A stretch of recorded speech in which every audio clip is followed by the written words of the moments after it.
继续要来看是这个劳动部的霸凌案，嘛牵出到蓝衫用公家钱的争议。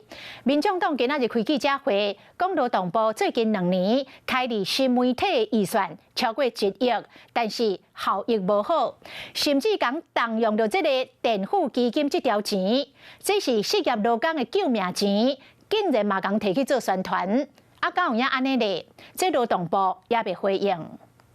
大家好，我是劳动部阿春部长。我是劳动部阿春部长。阿春部长，劳动部开真侪钱，伫咧制作宣传影片，不过真侪拢是真部长柯明准的形象。民众党召开记者会指控，劳动部敢若这2年开伫咧新媒体预算都超过1亿，不过成效却是惨甲未看起。今年是25淑女实在事件发生50周年。民众党讲，劳动部竟前一两天翕7支影片，拢总开203万，不过敢若红看6818摆，等于点1摆就要开297块。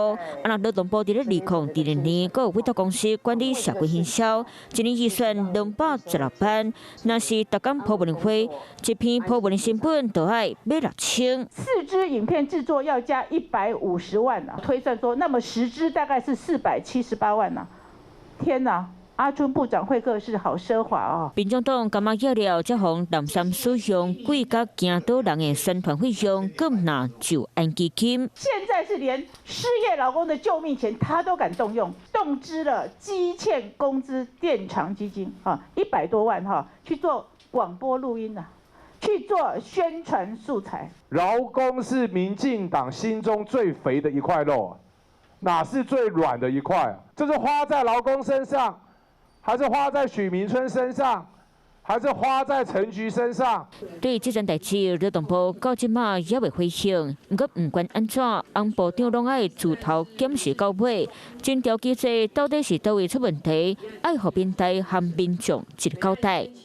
Hello， 我是林明瑞。想要抢先掌握最及时的新闻资讯吗？赶快订阅、按赞、开启小铃铛，锁定我们华视新闻的 YouTube 频道。